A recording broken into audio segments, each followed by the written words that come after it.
Hello and welcome to the First Returns Election Night 2021. I'm Deborah Vinsel, the CEO here at Thurston Community Media. Tonight we'll bring the results from local races as soon as we get them. We expect them sometime before 8:30. In the meantime, I want to introduce Alexis Walker, Chair of History and Political Science at St. Martin's University. Hello, Alexis. I'm so glad you could join us again. Thank you very much for having me. I wish you could have been here in the studio. We had planned on that, but life had other plans for you tonight. But I'm so glad that technology allows you to be with us again. Yes, I look forward to not being a floating head in the future, but happy to be here. Well, you hang tight. We're going to get back to you in a little bit as our results come in. Alexis will be giving us a little bit of analysis, and we'll have some discussion about our local races and kind of the political environment here in Greater Thurston County. As I said, we're expecting results back sometime before 8:30. So in the meantime, we have a special video to share with you. There are lots of local council seats on the ballot tonight, and some are the result of elected officials retiring from office. Last week, I had the great pleasure to sit down with two very familiar faces to talk about their many years of elected service. I'm so pleased to be able to introduce you to two of our favorite people here at Thurston Community Media. It is our tradition on election night to invite outgoing elected officials who are leaving office to come and reflect on their time in office and the election process in general. And with us tonight, we have two folks who've been serving their communities for many years. First, I'd like to introduce Deputy Mayor of the City of Lacey, Cynthia Pratt, who has been in her office since 2000, has been on council since 2010, yes. So 11 years for Cynthia. And Mayor Pete Komet from the City of Tumwater, who has been serving that community for 30 years. So, Cynthia, I don't want to slight you, but I do want to start with Pete to kind of say, when was your first year on council? 1992. 1992. So, looking back, those 30-some years, what was it that influenced you to run for office in the first place? And I remember when you were elected, because we were doing this then too. So what was your influence to run for office? For me, it was Tumwater Hill when it first got developed. I just felt the city wasn't doing a very good job in how they were managing that development or interacting with the community. Thought I could do a better job. Some of my neighbors first ran for office, and then it was clear that needed more change to the council at that point, and so I decided to throw my hat in the ring and run for council. I'll just say my first election mailer had a picture of our youngest son, who was just born, a month old at that time. Of course, now he's 30 plus years old, so time flies. It does fly. Cynthia, what was your influence to run for office the first time? Basically, a friend of mine, after I retired, talked me into it, and it was because we both cared about climate change and the environment, and he said Lacey needs somebody that can focus on that. And because I'd been a long-time person in Lacey, I'd been there since 1973 when my son was born. I felt that it needed some more perspective. It was kind of sprawling a lot. They weren't even talking about climate change much, and so I thought, okay, I'll do that. But in the long run, it turned out to be, while I was campaigning, the issues kind of changed, but that has always been my main focus. So if you can think back to those first campaigns, I'm always interested in asking folks, was there something about the campaigning process that you just really didn't expect, that really surprised you? Yeah, for me, first of all, just an incredible amount of hard work. I went out and actually doorbelled throughout the community. I felt that was important for me to hear what people were saying. Just a lot of work, but I think that the interesting thing about doorbelling is it's not like you're out there selling magazines. People want to meet you. They actually they'll interrupt whatever they're doing to have a conversation with you. And so I found initially it was kind of scary getting out there and knocking on strange doors, but after I did it for a while, I found it very enjoyable. It's funny he said that, because that when I thought about it, that is somewhat the same response, because I'd been volunteering for campaigns a lot, but I didn't go to somebody's door as the candidate and say, what would you like to tell me? And they were just really enthusiastic about giving me their opinion, both good and bad, and but they were polite and everything, and so that was a real eye-opener. But also, when I started, as I said, what my issues were, it tended to evolve because at that same time, Lacey was considering starting their own fire department, and that was, as a as a taxpayer in Lacey, that would have really increased our taxes humongously. So I was, and there was a lot of people totally against that, as there were a few that were for it. But so that ended up being played into the conversations at the door as well. And that surprised me too, because I already knew what I was going to say at the door, and then all of a sudden we had to shift about those Something issues. else would come up. What has been one of the most surprising things about serving in office? And Pete, you've served a few more years than Cynthia has, so I'm wondering if there have been has been more than one, oh my gosh, I didn't know this was going to be part of the job moments for you. And you went from a council member to the mayor, and in the city of Tumwater, it's a different structure than other cities. It's more of a strong mayor kind of format. So differences in those kinds of offices. Well, certainly just one thing in particular is that when you're campaigning, there's other people helping you out. You're interacting with a lot of folks.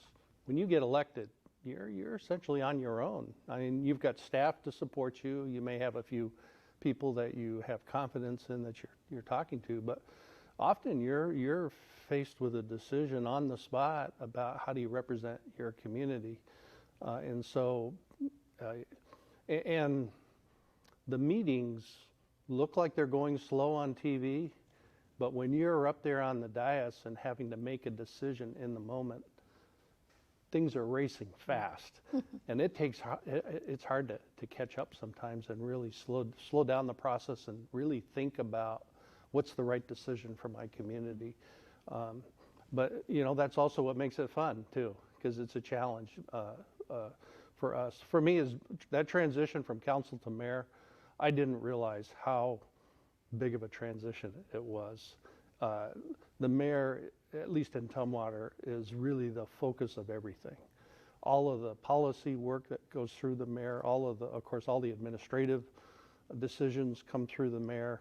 A lot of people look to the mayor as representing the city in so many different ways. So it's a much more full-time, intense job than being a council member.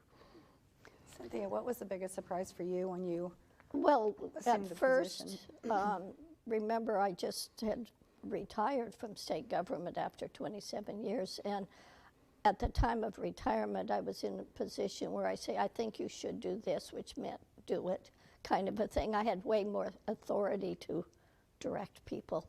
And so on council, it doesn't work that way. You have to come up with ways for a win-win type of solution, which while you don't give up your values, you do try to make sure that we can all get together and move forward in a good direction and take care of the whole population in Lacey. So I had to kind of come off my high horse a little because no, they aren't going to just listen to me. I have to say, okay, what do you think needs to be done, and then come up with some plan of compromise to a point where it's beneficial for all. And that took a little bit of finessing for me, but at first. I wasn't deputy mayor at first. I was, I think the last 6 years, maybe 8, I'm not sure. But I do know the deputy mayor it sounds official, but it's really backing up the mayor, so it's not really as high-level functioning as a mayor would do, where they're sort of the face of the city. Right. But when I cover for, the mayor, of course, then I'm acting in that role. To run the meetings or... Yeah, or going out because he can't go to this function, and I represent them and stuff. And that's something I've not been at first as comfortable with, because I'm not used to being in the limelight. I'm behind the scenes doing these other things. So being the face of the city at some times, right? Exactly. So, Yeah. So I'm going to stick with you, Cynthia, here. So what are some of the proud accomplishments, either for you personally or council over the years, the things that during your service you look at and say, gosh, that was such a great thing we accomplished? What are some things that come to mind? One of the big things that's kind of ongoing is that we bought there was a big acreage that was under a developers who went bankrupt along Woodland Creek, and we bought all that property that surrounds that also protected the creek, and then as a consequence the estuary that it flows into. And that to me was a huge accomplishment. It was a lot of acreage. And right now, we are in the process of doing a master plan of passive recreation and stuff. And so even though I won't see the ending of that, at least not as a council person, I think that is one of the greatest things we did. It protects our surface water, it protects aquatic species, et cetera. And so, and it also just protects that whole area of being, that's supporting the watershed there. And so that's one. I ran on the issues of changing from septic to sewer. Lacey has, and our urban growth area as well, has a whole lot of septic systems, and that's hard on our surface water and our groundwater. And so we are now starting to try to convert as much of that over into the sewer system. And this is not really very sexy at all. I mean, when I first came, we would say, well, how do we go about doing that? And we would have to turn to Virgil Clarkson, who was on the council for many, many, many years. And he has, I don't know if it's even a real thing, but a photographic memory. And he would say, oh, da, da, da, da, da. But there was no book, policies or procedures manual for us to follow. And I insisted on doing that because I wanted to see it. I don't want to rely on somebody's memory on something like that. And then that's something that you can pass forward to future councils too. Well, yes, and it's always updated to make sure it's a working manual and stuff. And so that seems simple, but gosh, it has helped us so many ways when we say, I don't know what we did last time, or should we do it this way, and then we can go back and look. And look at how the process bore out on a particular situation. Yeah, Well, yeah. Congratulations on that. It's just a silly thing, but still, it's a big thing. It's, yeah, there's little administrative details, when the organizational history and knowledge is in one person's head, it's really important to get that out so that, people understand the process and can move things forward. Pete, you've had 30 years of service. I'm sure there's probably more than one thing that comes to mind that was just what a great feeling as a council member or as the mayor that you as a group or you individually were able to accomplish. You want to share some of those? Yeah, of course, there's a long list of things that we've accomplished over the years. For me personally, I was quite involved in the crafting of the first growth management plan under the Growth Management Act, our comprehensive plan and zoning regulations back in the mid-90s, and all of the development standards that go with that, tree preservation, stormwater management, design guidelines for buildings, all of those things. And so I think that helps set the framework for how we manage growth in Tumwater. All of the infrastructure, we really were behind in our road maintenance, water and sewer systems, parks, Over the years, we've brought a lot of that system up. Again, not real sexy, those kinds of things, but necessary to make a city function. A lot of the support facilities like our city hall expansion, the police department. We built 2 new fire stations while I was there. New library, so lots of things like that. But the things that, more recently that I reflect on that I think have been impactful is, first of all, just our communication with our community. We've done a lot of things to try and expand how we interact with our community through community surveys, coffee with the mayor, community events, newsletters, emails, lots of those types of things I think have helped as well, although the pandemic has sort of unfortunately had us take a step backward in that regard, but I hope that will continue. In terms of programs, we started a program that really came out of a discussion I had about what we could do with an old barn that we had sitting on a piece of property off of Linwood Avenue in Tumwater. We just, as we were looking at that, it was either time to tear it down or do something with it. I knew at that time that Grubb was looking for another urban garden location, and so I contacted them, kind of got them and the school district together, and they created this program called FRESH, Farm-Rooted Education for Sustainability and Health is that acronym. And it takes a small group of kids each year in high school. They spend time working in the farm in the summer and then have courses during the school year related to that work. And these are kids who probably would not graduate. They're not good in a traditional classroom setting, but through this outdoor education type program, they've thrived. And it's been real rewarding to go to some of the graduation ceremonies and hear the parents talk about how this transformed their kids. And so that I think is just, it's gone way beyond, it was an idea that I had about how do we employ these kids and make use of a piece of property that really was being underutilized, and it grew into this incredible program. Of course, we've taken the first steps to preserve the historic brew tower in Tumwater, an iconic structure, not just for Tumwater, but the area as well as the state. That's I think, an important thing we've done as well. So, yeah, I could go on, but those are just a handful of things that I feel really good about. Well, I need to bring our time to a close, but I do have one more question. I'm sure that there are people you would like to lift up and recognize who have been helpful and supportive of you through your service. I'm going to let Cynthia go first, so Pete, you can have the last word. So, okay. Cynthia, are there folks you'd like to acknowledge? Yes, for one, was invaluable to have Virgil Clarkson there. As I said, he kind of has this photographic memory. You could ask him things. That historical background was just really important. And he gave advice that I still today think about, and I think that's an important element. So, and he's been there,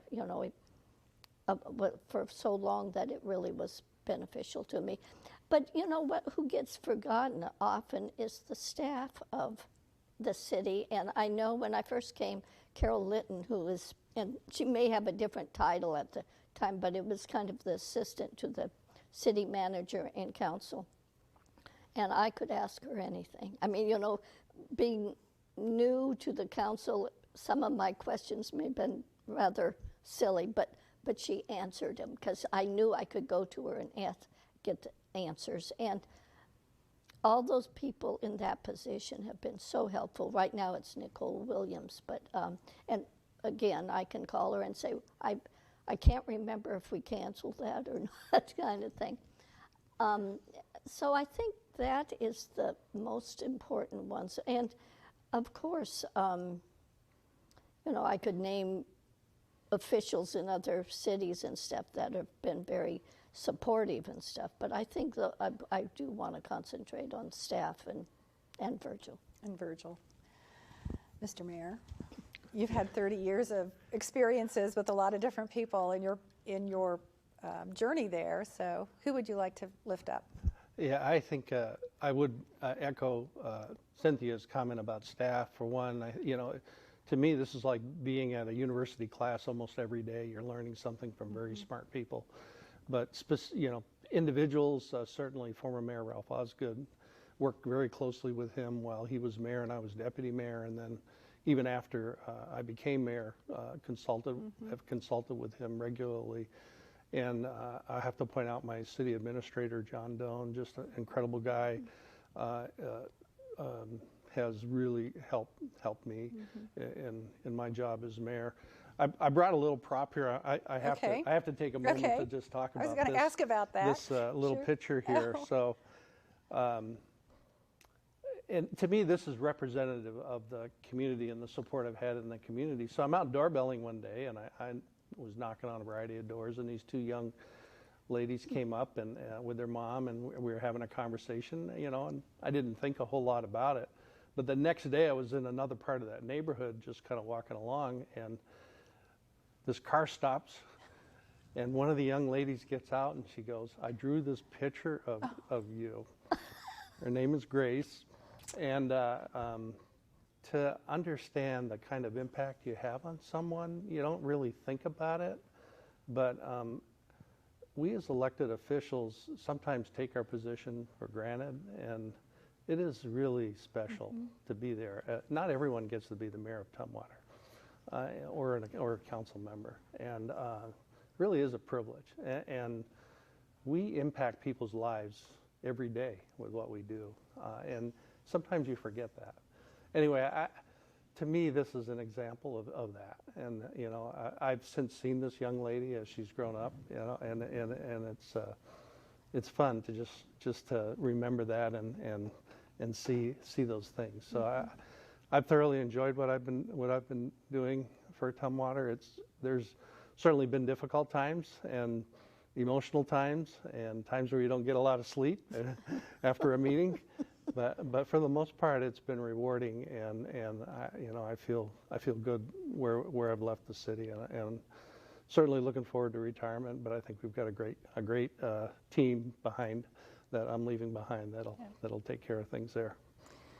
Well, I want to thank you both for taking time from what I know are busy schedules, especially this time of year, to come and spend some time with us. And I want to thank you for your years of service to your communities, to the city of Tumwater and to the city of Lacey. And I have gifts. I have gotten many pencils from the mayor of Tumwater, and I have an official TC Media pen. Mr. Mayor. I'm honored. Thank you. Thank Cynthia, you. you are welcome. Nice handle. So thank you for your time. And we wish you the very best in whatever endeavor you take on after this. I can't imagine that you're going to be sitting around doing nothing. I imagine there's other things in your lives that are going to take precedence for a while, and we wish you the best in anything that comes your way. Well, Thank you so much. Thanks for the opportunity. We'll be right back with more about election night right after this.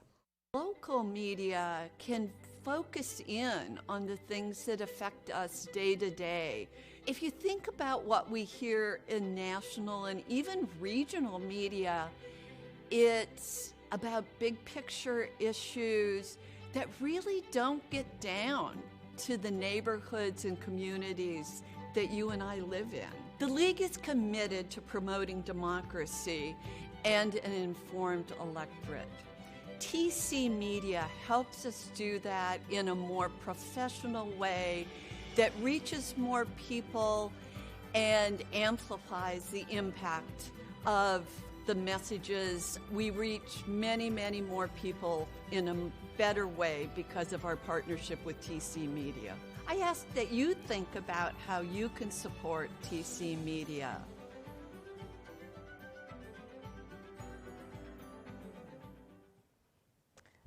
Well, and we have had a great night so far. I had so much fun sitting down with Cynthia Pratt and Pete Komet to talk about their service to their communities and their long, long history. And now I want to welcome Alexis back. She's been sitting patiently while we've been waiting for numbers. I do know that we have a lot of results in, and our team has been loading them into our system. I think we're going to get to those in just a second.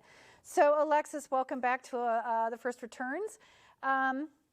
Let's just take a minute or two before we jump into results, just to kind of set the the field, what things are happening in Greater Thurston County. Lots of city council seats this year up for election. Yes, lots of seats up and a lot of hotly contested races with a lot of really qualified and passionate candidates. I'm especially struck by sort of the challenges of growth that Olympia is facing and how this is really animating people to run over issues like homelessness, the environment, and other challenges we're facing, and really contrasting opinions about how Olympia should deal with these problems of growth. In Thurston County, sorry. Right, in general. And I think, too, in all of the very many candidate forums that we were privileged to be a part of, with the League of Women Voters, with the Olympia Neighborhood Associations, the issue of homelessness was talked about across the board in all of the communities, and climate mitigation, the challenges of climate change to our community. So all of the jurisdictions that are going to have council's seats filled tonight are facing the same challenges for this. So why don't we take a look at some of the numbers that we have right now, and we can talk about things. There are 5 seats on the ballot for the City of Olympia tonight. This first one is for Council Position 2, Yen Huyn with 55.55% of the vote, and Robbie Kessler with 43.9%. Yen was appointed to fill a vacancy when Jessica Bateman was elected to the state legislature. Robbie Kessler kind of new to the political scene this year. Clark Gilman and Candace Mercer in that race. Clark Gilman currently the incumbent with almost 70% of the vote, and Candace Mercer 29.44%. I'd like to talk about this one a little bit. Candace had some very specific ideas about changes that she would like to see in our community, and she expressed those during many of the candidate forums that we saw. What's your take on this? Yeah, definitely a more outspoken outsider candidate, motivated to run over anger over a homeless camp in her own neighborhood, and definitely arguing that the city council has been really unable to deal with this problem, and pushing for a much sort of harsher approach to basically ban urban camping in Olympia. A steep road to climb, though, with an incumbent, going up an incumbent with a lot of experience and endorsements. Yeah, we do. Okay, moving on to the next race, we have also the incumbent, Lisa Parsley, with 61, almost 62% of the vote. Her opponent, Talana Reed, 36% of the vote. This has been a little bit of an interesting race the last couple of days. There has been some press about how the Parsley campaign approached information that they had about their opponent. Yes, definitely interesting. You know, they're both progressive candidates. For voters, it might be challenging to, distinguish between the two, but Reed has an interesting background as a single mom who pulled herself out of homelessness and wanting to push the council to be even stronger on racial justice issues and white supremacy. Yeah. Okay, moving on to the next seat. This is the only open seat on the council right now. This would be the seat that is currently held by Renata. Dante Payne with 66.64% of the vote, Corey Ghani with 32.93% of the vote.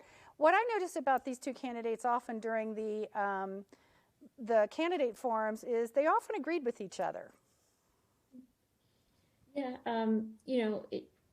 Olympia tends to overall lean more liberal, so often we have races where candidates aren't necessarily from opposite ends of the political spectrum.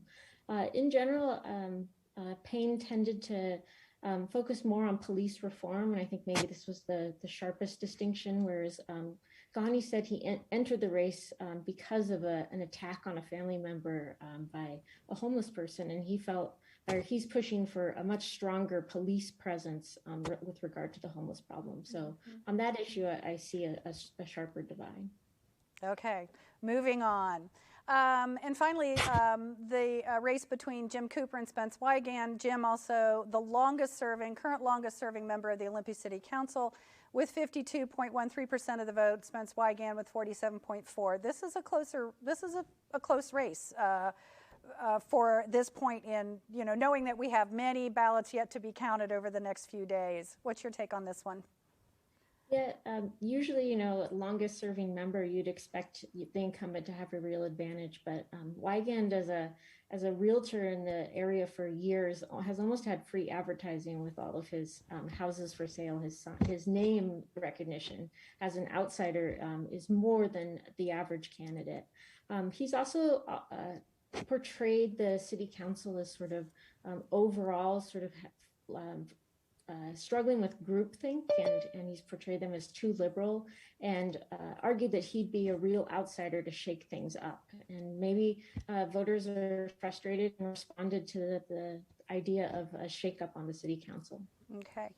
So I know that we're going to have some candidates zooming in with us in a little bit, and I think we had somebody maybe just pop in, and we'll get to that in just a moment. Let's move on and look at a few more results from local city council races. In Lacey, we have, this is also an open seat for Lacey, Emma McSherry with 37.47% of the vote, and Robin Vasquez with 62.13% of the vote. What can you tell us about these two women? Sherry is a local business owner who was motivated to run over frustration about COVID restrictions. In contrast, Vasquez has been on the Lacey Planning Board, so she has city government experience and more sort of endorsements and connections. So it's not surprising that she's edged out ahead. McSherry is sort of a newcomer to the political scene. Okay, and moving on. We have Felix Peguero-Reyes, the opponent to the incumbent Carolyn Cox. Cox with 56% of the vote, Peguero-Reyes with 43.67% of the vote. Yeah, again, Reyes is a newcomer without city government experience. So Cox is the incumbent. Name recognition and experience are always an advantage. Okay. Next up, we've got Tumwater. This is an interesting race. As we had heard earlier, Mayor Pete Komet has decided not to run again after some 30 years of service. Debbie Sullivan is a current member of the City Council currently with 82% of the vote, and her opponent Pamela Hanson with 16% of the vote. I know that Sullivan service on council, I think, certainly has given her some visibility, but she came to council from the Planning Commission and is now looking to step into the mayor's race. What are your thoughts about this one? Yeah, she certainly has extensive city government experience going back decades. And I think she, in many ways, has been sort of chosen by many of the organizations and progressive groups and Democrat elected leaders who have endorsed her. So there's a lot of people who are pushing for her to replace Komet as mayor. Right. And I think we have one more race from Tumwater.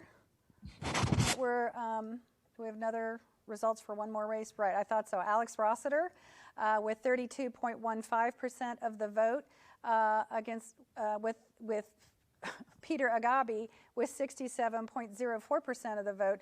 Again, this is an interesting race because this is for an open seat, I believe. Yes, an open seat, but many of the current Tumwater City Council members endorsed Agabi. So he had a lot of backing as well as from a lot of broader progressive and Democratic groups. Okay. Well, I understand that Clark Gilman has joined us via Zoom. So we would like to welcome Mr. Gilman to the program. Hello, how are you? Are you there? Do we have it? I think I might have surprised my guys in the control room. So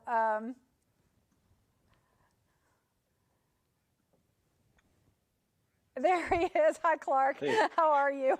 We were like you were floating out there in the ether someplace. So welcome. A very good night for you tonight so far. It has been, Deborah. I am very, very honored and humbled by the the early votes. So. Good. Are there folks that you would like to lift up that have worked with you on your campaign? There are. First off, there's an amazing artist in town, Ruby Reusable, who was also an unstoppable sign putter-upper and photo posts to Facebook, and was just a huge gift to the sort of the positive energy of the campaign. And Aiden Espino worked really hard to keep things coordinated. And then, as somebody characterized my campaign earlier, it's sort of run by a collective. I was just really blessed to have big Zoom calls, sort of forums with a lot of community members helping shape policy ideas and help get the message out. So. Great. So anything you're looking forward specifically in your next seat on council?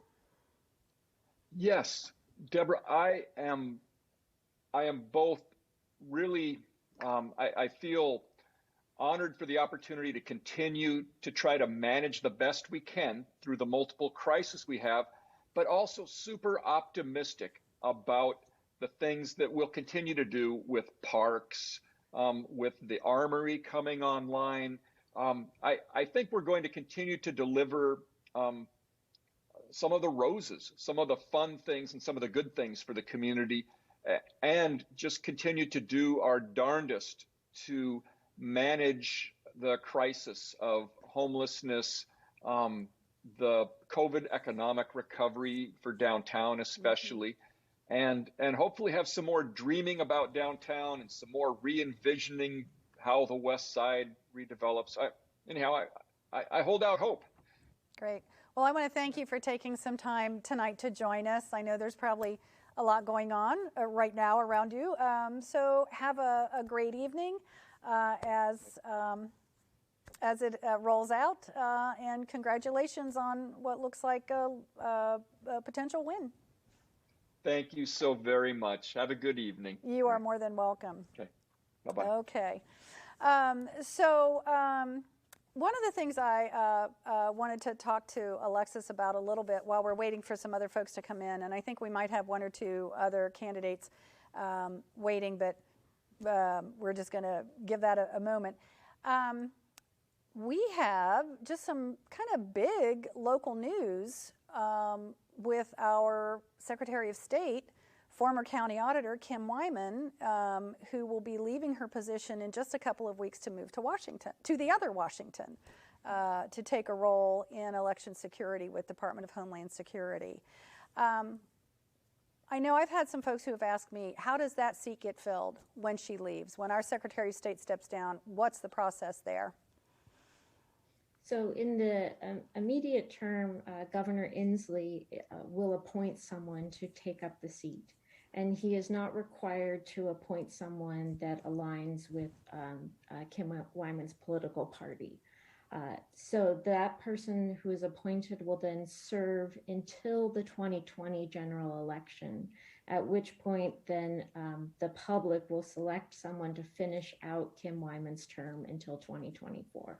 Is there a period of time within which this interim selection needs to be made? Is there a clock ticking on that?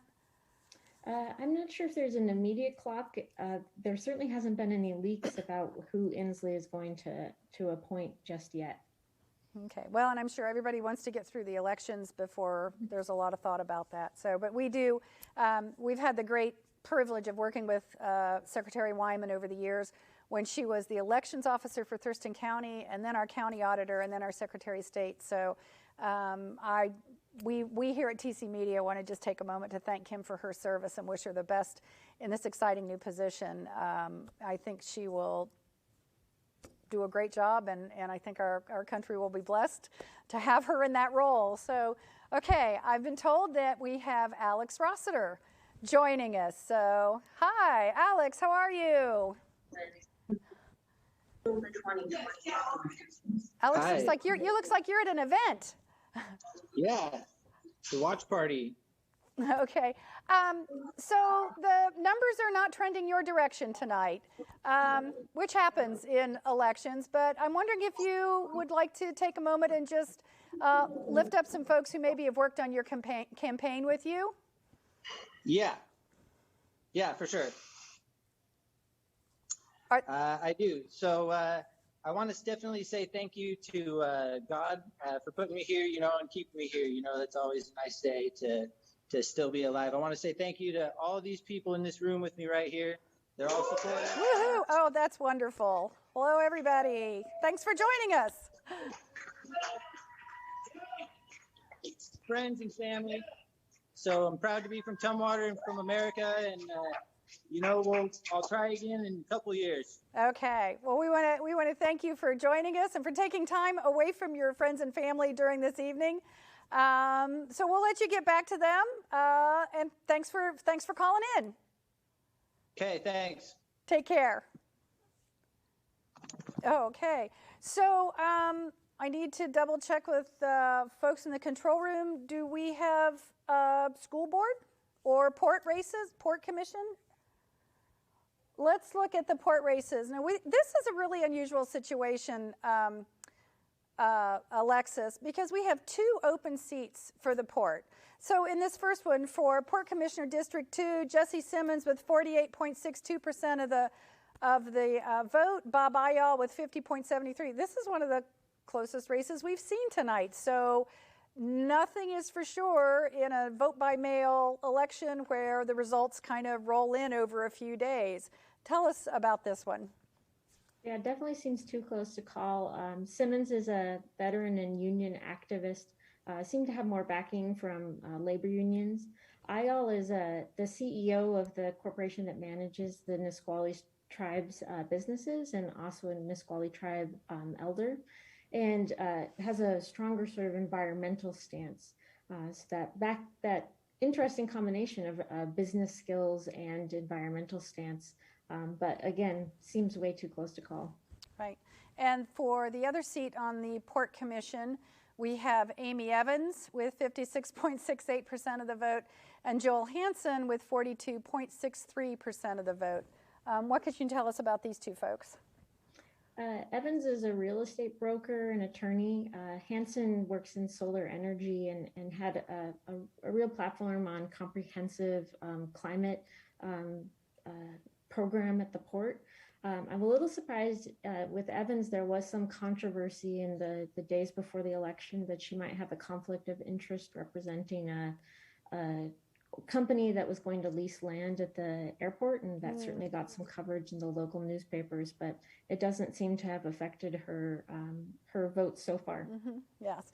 Although, again, that's another race that we'll have to keep an eye on, with, as you know, and our viewers know, with our vote-by-mail system here, it does take a few days for all of the ballots to come in. Anything that was dropped in a drop box before like 4 o'clock today or received today in the mail would have been counted for tonight, and if it was postmarked today, you dropped it in a mailbox today, or you dropped it in a drop box probably after 4 or 5 o'clock tonight, it will be counted coming forward. So we know that some of these results, it's a distinct possibility some of these results could change.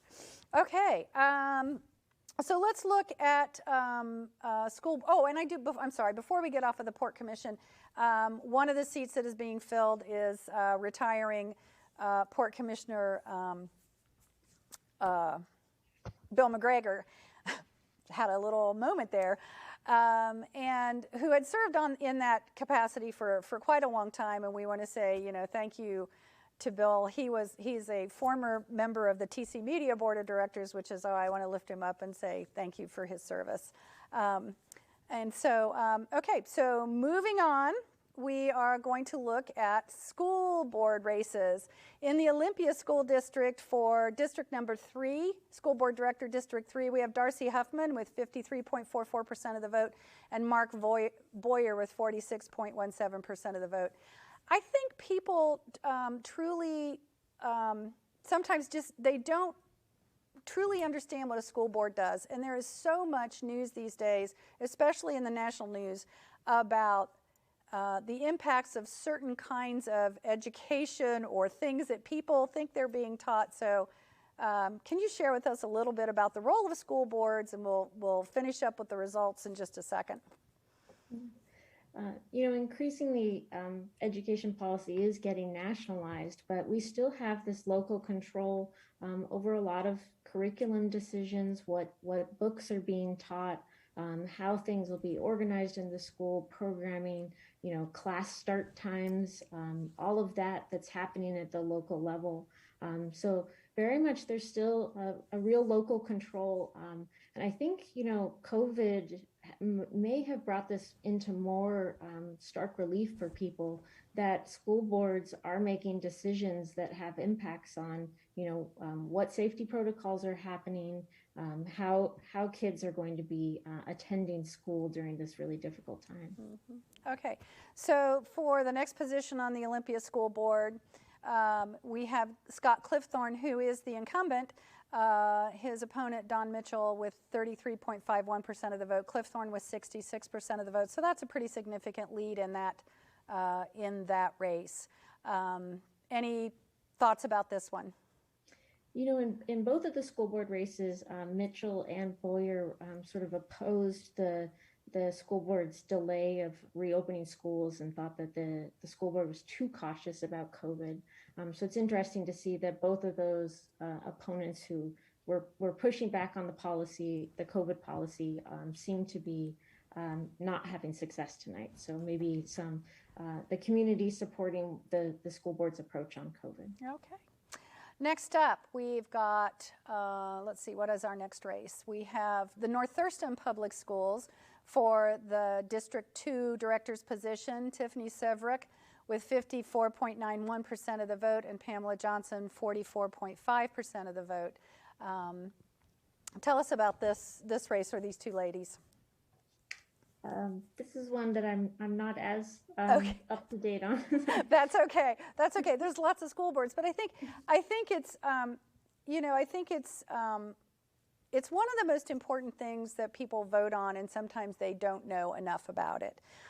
So we'd like to thank everybody who has stepped up to run for these very, very important elected positions that have such a responsibility for the educational systems that our children are engaged in. Okay, what do we have next? Moving on. Oh, also, we'll just run through some numbers now. Also for North Thurston Public Schools, in District Number 3, we have Jennifer Thomas with 83.11% of the vote. Her opponent, Asuka Conyer, 16.25% of the vote. Next up, we have the Tumwater School District. We have Nathan Schneider, 45.89% of the vote, and Laurie Sale, 53, I apologize if I mispronounced that, 53.41% of the vote, and that's for District Position 1 in the Tumwater School Board. Moving on. Oh, and we do have one more that we didn't have a graphic for in the Tumwater School, so we apologize for that. In the Tumwater School Board for District 4, we have Melissa Dieterman Beard with 79.04% of the vote, and Shannon Clinton with 20.1% of the vote. So that's a pretty significant lead for Ms. Beard in that race. So what has been your overall take on our political environment for these local races and specifically, but just, kind of in general over the last 18 months or so? Certainly there's been an impact from COVID. Everybody's on edge about that, and it has had an impact. But how has it affected our political environment? One of the things that especially Kim Wyman leaving raises for me is Washington in some ways has avoided some of the extreme partisan polarization and partisan battling that we see in other states and at the national level. Her ability to be a Republican that's held office for so many years in a state that's trending Democrat suggested a real degree of bipartisanship here. And I worry that these growing problems, even at the local level, while these offices are technically nonpartisan, we're certainly seeing some really sharp divides and disagreements, and voters concerned about the ability of Thurston County to cope with these problems. Right. And I hope that this isn't Wyman leaving a turning point from bipartisanship to more of this sort of conflict that we see at the national level. Right. And I think that, from our perspective, I often say that the TC Media staff are some of the best informed voters because we are so involved during the election season with candidate forums and those types of things.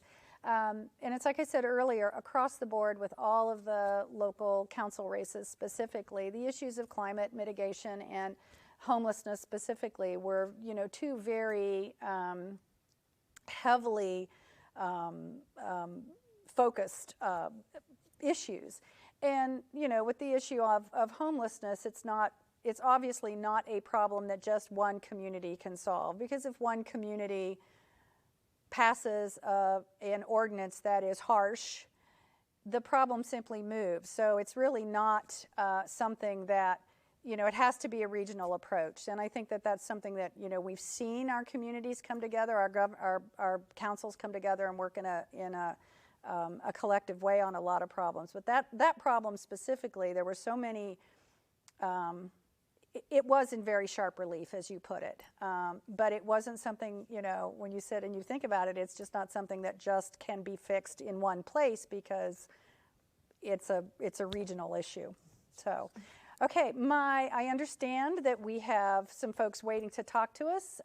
We have Debbie Sullivan, who is running to fill Pete Komet's seat as the mayor of the city of Tumwater. So we're looking for her. She's someplace.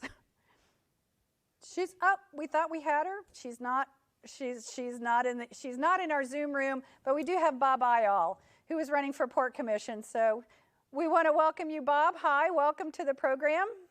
Hi, thanks for having me. You're more than welcome. So your race is kind of close tonight. How are you feeling about things? Well, I'm happy that we're ahead, but it is a little bit too close for comfort. I guess we'll have to just sit on the edge of our seats here for the next couple of days and see how it turns out.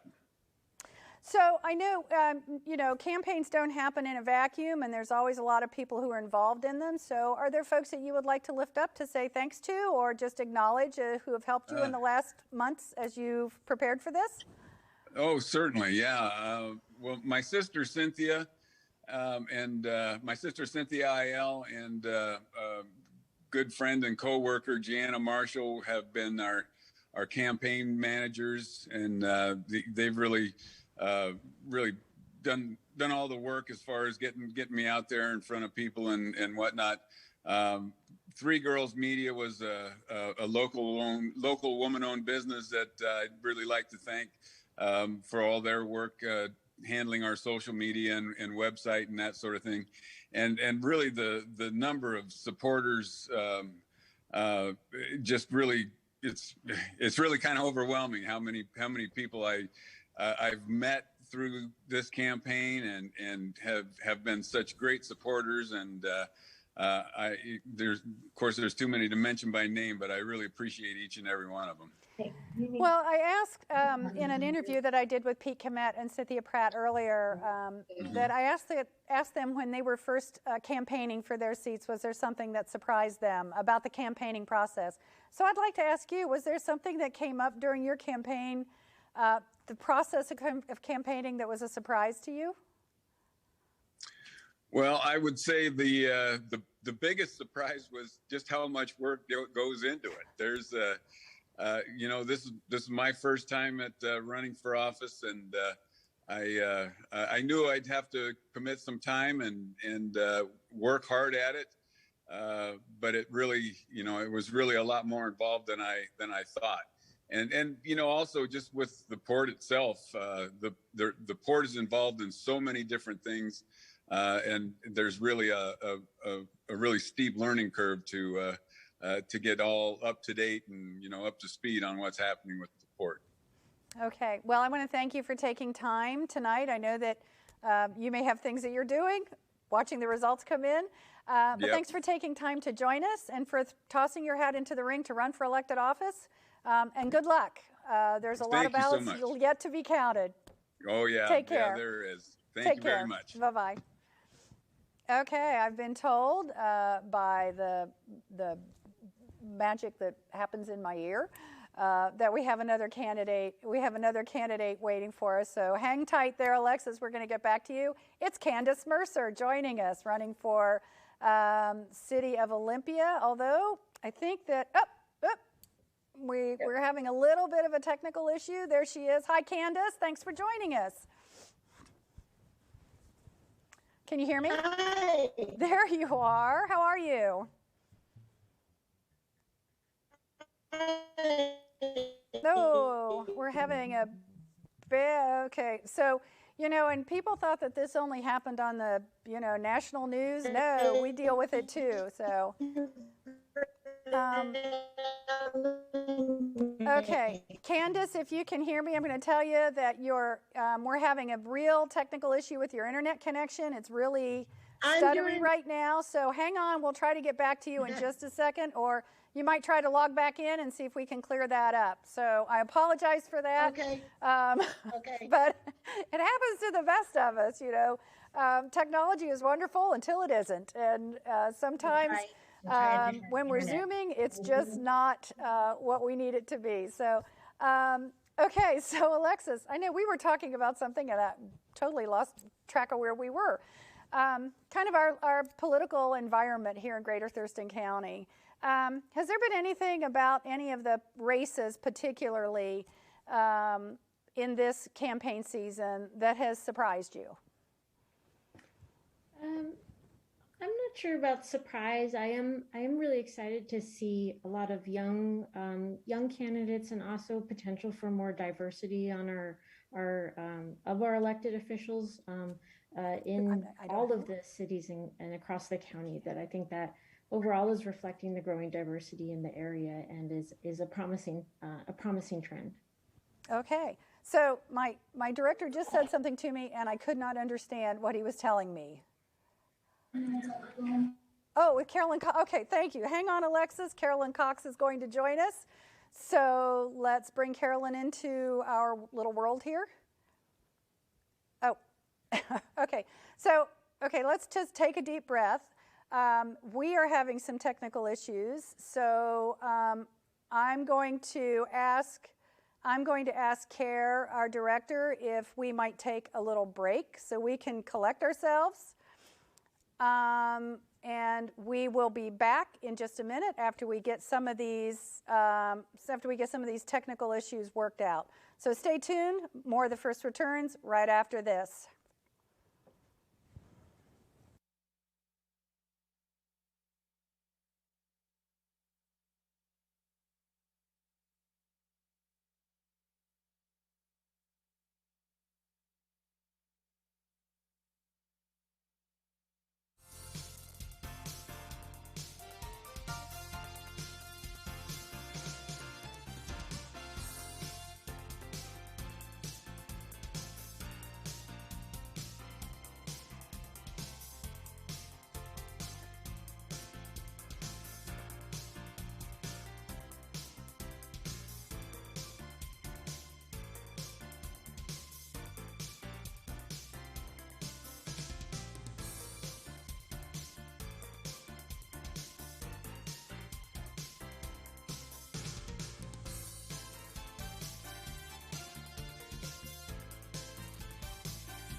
And we're back. So as anybody who has experienced the last 20 months know,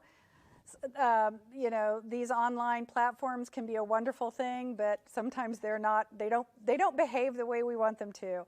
I'm really pleased right now to say that Councilmember Carolyn Cox from City of Lacey is going to join us. So I want to welcome Carolyn to the program.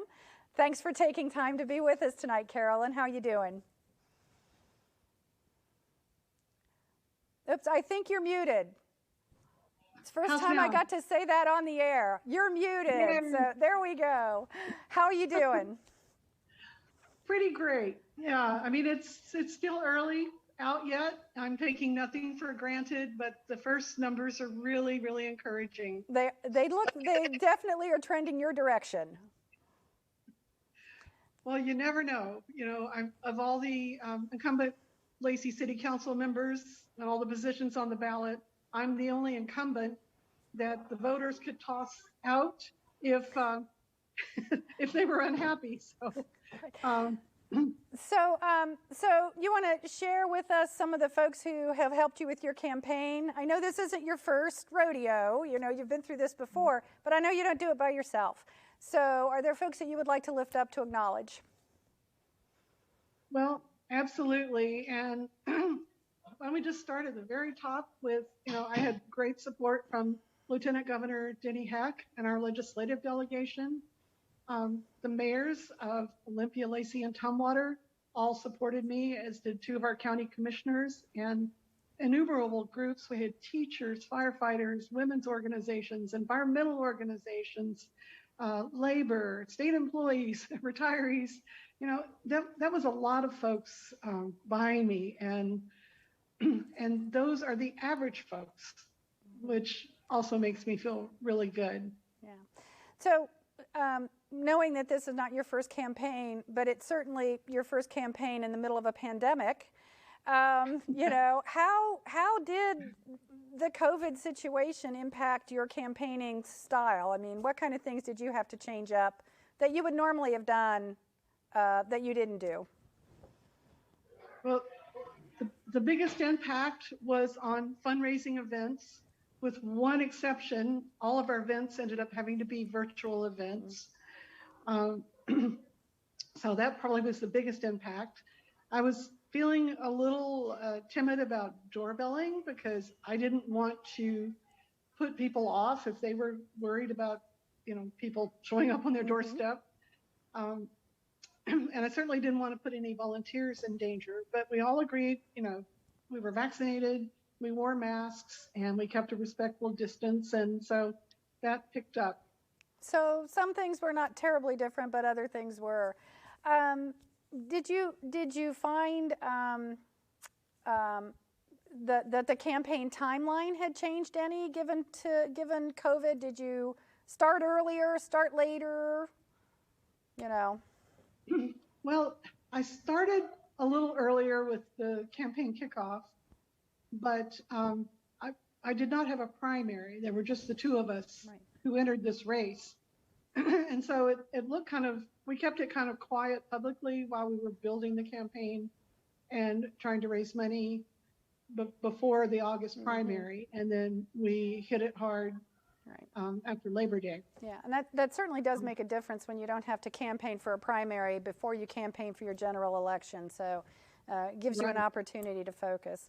Well, I'm gonna let you go because I think we have other people who have joined us. I think we got our tech stuff figured out. Thank you. Good luck. I know things are trending your way, but as we've said before, there's lots of ballots left to be counted, and we wish you the best. Well, thank you so much. And, I feel nothing but gratitude tonight. Absolutely do. And thank you for your time. You're welcome. Thanks for joining us. Take care. You too. Okay. Bye-bye. And next up, we have running for Port Commission, we have Amy Evans. Hi, Amy. How are you? Hey, good. How are you doing? I'm doing well. Got Mayor Fournier here in the background. I was going to say, it looks like, are you having a party there? Yes, we are. Congratulations. We Thank you. appreciate you taking time to join us tonight. So numbers are trending your direction, it looks like. How are you feeling? Good. I think we're all just excited that, I've never done this before, so I don't know what the votes that still need to be counted mean, but thus far it seems like our community is excited about collaboration and moving away from partisan politics, and that's exciting. I was very intrigued by the URL for your website, Collaboration Campaign. Is that right? I'm pulling that out of my head. Tell me about that. That was a very different approach to campaigning, I think. Yeah, it was much to the chagrin of some of the more seasoned political people on my team. But I just really believe that this is about more than me. I think it's about seeing our community as a whole. And I've been fortunate enough to go other places where there's only one way of thinking, and it doesn't create a more just environment. So I'm excited to listen to all of our community and create policy around that. Okay. Are there folks you would like to lift up and acknowledge who've helped you with this process? Well, Maddie and Chesney, my campaign managers, for sure. And then, we limited campaign contributions to $250. And so we have such broad bipartisan, nonpartisan support from the nonprofit community, the business community, elected officials, people who've never contributed to campaigns before. And maybe I'd like to shout out to those people who haven't been involved in elections. And to me, that's pretty cool when people want to get involved because they see hope. And hopefully we can continue that and, continue just practicing what we preach and working together. Okay. Well, I'm going to let you get back to the folks that you're celebrating with tonight. Thank you for taking time, and thank you for jumping into this process. It's a daunting thought for a lot of people to think about running for office, but we had two open seats on our port commission, and it was important for people to step up. So thank you for doing that. Thank you. I hope that we can create campaigning that maybe is a little less rigorous, so we can get more people involved. So, okay. Well, enjoy your evening, and good luck as the results continue to roll in. Take care. Bye. Okay. So things are moving. I do think we have one more person that we're going to talk to. So I do want to just kind of touch bases with Alexis on this collaboration campaign. That was Amy Evans, the URL for her campaign, and it was a little bit of a different approach. Yeah, absolutely. And it's impressive, especially because this was an expensive campaign overall. A lot of candidates spending more than we would normally see in these local races. So her ability to succeed using a unique approach and using, capping contributions is really impressive. Okay. Well, stay with us, Candace. We've got two more candidates to talk to. I do want to wrap things up with you before we go off the air. So hang tight. I think we have Candace back. Do we have Candy? Yes. There. Oh, yay! There you are. Oh, that's so much better. It's a much better connection. Thank you for your patience and for logging back in. How are you feeling tonight? I am sad, but I'm not shocked to have failed at my goal. I didn't reach the summit, though I played a very tough game. 87% of Olympians were unhappy with homeless response, but they decided they want more of the same. That's a little shocking to me. The good news is I am not going to go anywhere. I built a foundation with my campaign that I'm going to use to take my work to the next level. I'm going to continue reporting on homeless responses, writing, and making videos. I'm going to start changing the conversation on a national level. I'm not hanging my head in defeat. I'm not going to take the knee to darkness. And I thank the voters for their love and support. Well, I think it's important for all of us to acknowledge and to lift up any candidate who steps into the ring. Campaigning for elected office is not an easy thing to do. And especially when people want to have, are running against incumbents. So I want to congratulate you for doing that, for stepping up and tossing your hat into the ring and saying, I'm going to run for office because I would like to see changes, and these are my ideas that I want to bring forward. Was there anything in particular about your campaign that you found to be surprising about the process of campaigning? It's funny, the things I thought would be hard turned out to be easy. The things I expected to be easy turned out to be hard. I'm disabled with chronic pain, so I had to run an innovative campaign to begin with. I had to be very creative with my resources. I'm happy I did it. I have no regrets. I met great people, and like I said, I built a foundation to do something greater. Are there a couple of people you might want to thank before we say goodbye?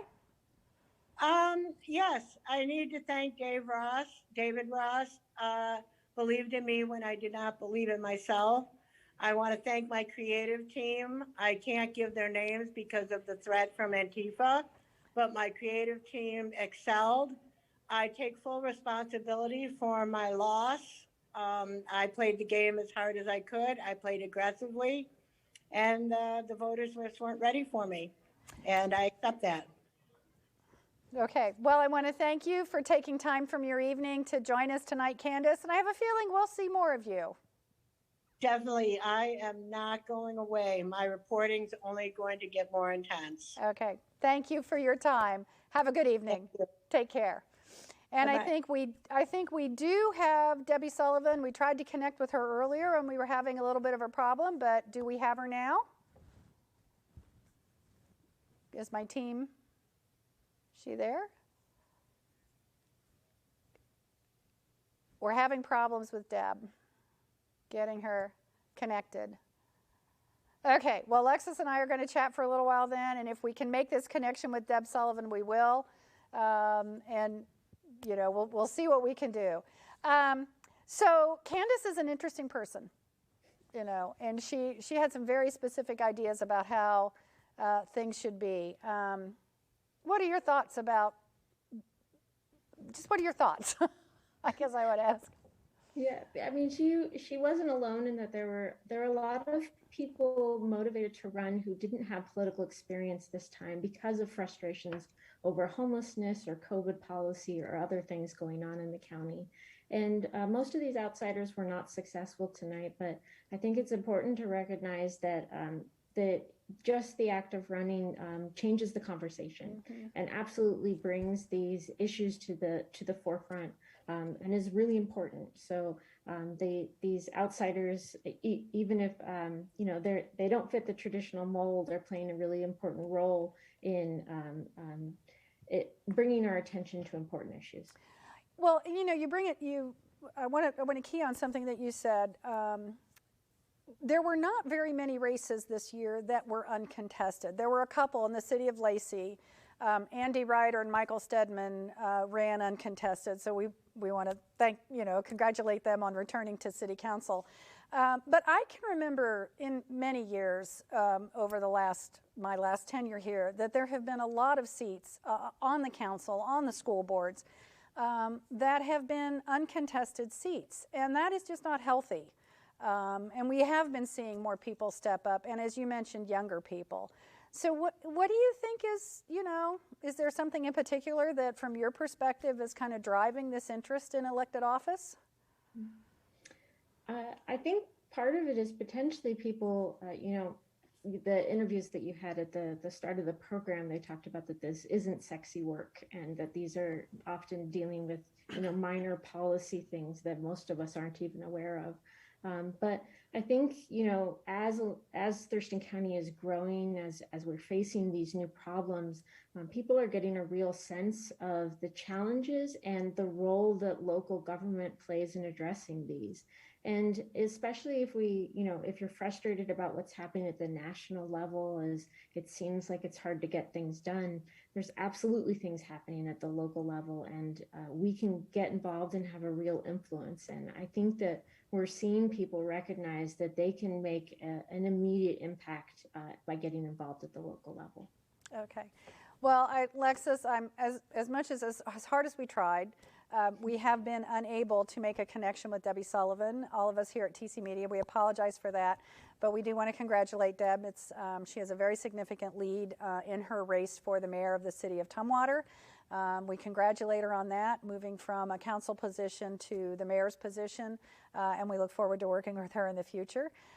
We also want to say thanks again to Pete Komet and Cynthia Pratt for their long service to their communities, to Bill McGregor for his service on the Port of Olympia, and to all of the candidates who tossed their hat into the ring, like I've said, to run for local office. It is not an easy thing to do, and we are grateful that people have the interest and the desire to serve our communities and run for office. So Alexis, I want to thank you so much for joining us for the First Returns. This is our third year.